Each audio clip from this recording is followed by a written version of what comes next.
আৰু হৃদি কেন্দ্ৰত বা মগজুৰ মস্তিষ্কৰ মগজুৰ ভিতৰত কৰ্ষণ কৰা কৰ্ষণ কৃষ্টি আৰু এই কৃষ্টি যেতিয়া সংস্কৃত সংস্কাৰ মুক্ত হয় সংস্কাৰ হয় তেতিয়া সেই সংস্কৃতি হয় আৰু যদি সেই কৃষ্টিত বিদেশী নক্সাই প্ৰভুত্ব বিস্তাৰ কৰে তেতিয়া হয় কালচাৰ আৰু কালচাৰে হ'ল আমাৰ আদিম কৃষ্টি সংস্কৃতিৰ কাল এয়া হ'ল আমাৰ কলাগুৰু বিষ্ণু ৰাভা প্ৰসাদ দেৱৰ তেখেতৰ ব্যাখ্যা গভীৰভাৱে সংস্কৃতিৰ ওপৰত ব্যাখ্যা আগবঢ়াই থৈ গৈছিল গতিকে মই খুব দীঘলীয়াকৈ বক্তব্য ৰাখিব বিচৰা নাই সকলোৱে এই গৰমত অধীৰ আগ্ৰহেৰে আজিৰ প্ৰতিযোগিতাত ভাগ ল'বলৈ অপেক্ষাৰত গতিকে মই সকলোকে শুভেচ্ছা জ্ঞাপন কৰিছোঁ শুভেচ্ছা জ্ঞাপন কৰাৰ লগতে ৰঙালী বিহুৰ আন্তৰিক শুভেচ্ছা জ্ঞাপন কৰি এই মঞ্চ আনুষ্ঠানিকভাৱে উদ্বোধন কৰা হ'ল বুলি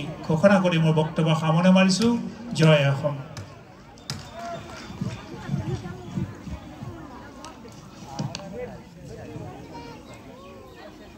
বিকন চন্দ্ৰ ডেকাদেৱলৈ আন্তৰিক ধন্যবাদ আৰু কৃতজ্ঞতা জনাই আমি প্ৰতিযোগিতাৰ মাজলৈ আগবাঢ়িব বিচাৰিছোঁ আৰু উদ্যোক্তাসকলক মই অনুৰোধ জনাইছোঁ তেখেতক দৰ্শকৰ সন্মুখৰ শাৰীত আসন গ্ৰহণ কৰাব লাগে ইয়াৰ লগে লগে আমি মঞ্চলৈ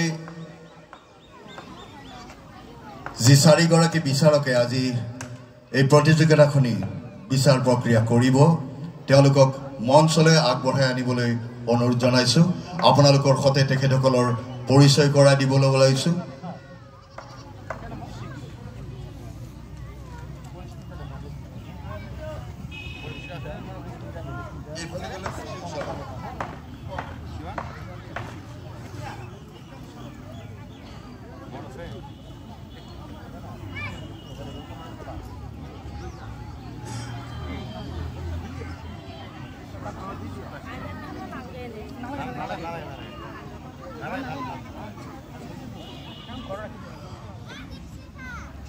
আজিৰ এই প্ৰতিযোগিতাখনিত ভালে সংখ্যক শিশু চেমনীয়া প্ৰতিযোগীয়ে অংশগ্ৰহণ কৰিছে প্ৰতিযোগিতা কিছু দীঘলীয়াই হ'ব আশা ৰাখিছোঁ আপোনালোকৰ সহযোগিতাৰে আমি প্ৰতিযোগিতাখনি আগবঢ়াই লৈ যাম কিয়নো বিহু অসমৰ মান বিহু অসমৰ প্ৰাণ বিহু থকালৈকে অসমীয়া জাতিটো জীয়াই থাকিব ই আমাৰ সাহ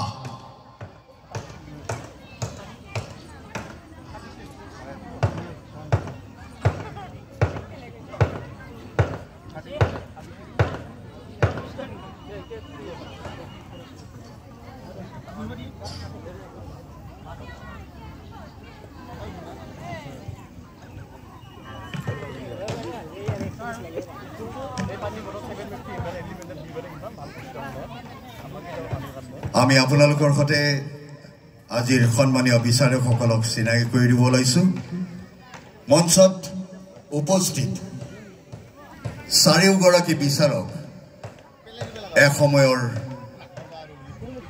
বিহুৱা ঢুলীয়া বিহুৱতী আছিল অসমৰ বিভিন্ন প্ৰান্তত তেওঁলোকে তেওঁলোকৰ বিহু প্ৰদৰ্শন কৰি প্ৰশংসিত হৈছিল তেনে চাৰিগৰাকী বিচাৰকক আজিৰ শিশু আৰু চেমনীয়া প্ৰতিযোগিতাৰ বিচাৰক হিচাপে আমাৰ মাজলৈ আমন্ত্ৰণ কৰি লৈ আহিছোঁ আমি তেওঁলোকক আপোনালোকৰ সৈতে চিনাকি কৰি দিব ওলাইছোঁ আৰু আমি সদৌ টংলা ৰঙালী বিহু সন্মিলনীৰ ৭৪ সংখ্যক ৰঙালী বিহু উদযাপনৰ তৰফৰ পৰা এখনি ফুলাম বিহুৱান আৰু এটি জাপিৰে তেওঁলোকক বিহুৰ ওলগ জনাবলৈ আগবাঢ়িছোঁ এই আমাৰ মাজত আজিৰ এগৰাকী সন্মানীয় বিচাৰক আমি মঙলদৈৰ পৰা আমন্ত্ৰণ কৰি আনিছোঁ দীপক কুমাৰ ডেকা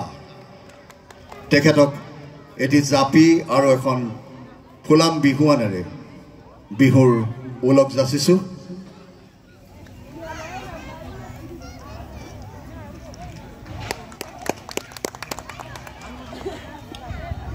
আনগৰাকী বিচাৰক এগৰাকী বিহুৱতী আমি মঙলদৈৰ পৰা আমন্ত্ৰণ কৰি আনিছোঁ। তেখেত হৈছে পপী চহৰীয়া। এই আমাৰ মাজত পপী চহৰীয়া। তেখেতকো এখনি ফুলাম বিহুৱানেৰে আমি বিহুৰ ওলগ যাচিছোঁ। এটি জাপিৰে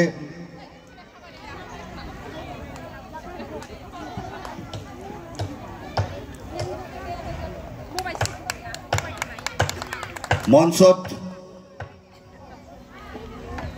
আন দুগৰাকী বিচাৰক আপোনালোকৰ হয়তো চিনাকি। এয়া আমাৰ মাজত এসময়ৰ বিহুৱা ঢুলীয়া নৱজিৎ বৰুৱা। তেখেতকো আমি এখনি ফুলাম বিহুৱানেৰে আৰু এটি জাপিৰে বিহুৰ ওলগ যাচিব ওলাইছোঁ। এ আমাৰ মাজত আজিৰ এগৰাকী সন্মানীয় বিচাৰক নৱজিৎ বৰুৱা।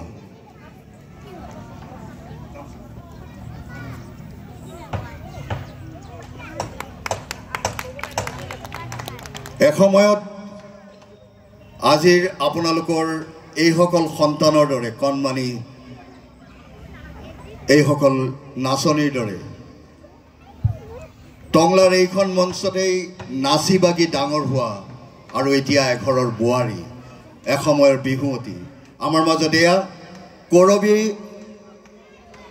তালুকদাৰ। তেখেতকো আমি এখনি ফুলাম বিহুৱান আৰু এটি জাপিৰে সম্বৰ্ধনা জ্ঞাপন কৰিব ওলাইছোঁ। আৰু এই সম্বৰ্ধনা জ্ঞাপন কৰিছে সদৌ টংলা ৰঙালী বিহু সন্মিলনীৰ ৭৪ সংখ্যক ৰঙালী বিহু উদযাপনৰ কাৰ্যকাৰী সভাপতি ৰমণীকান্ত শৰ্মাদেৱে।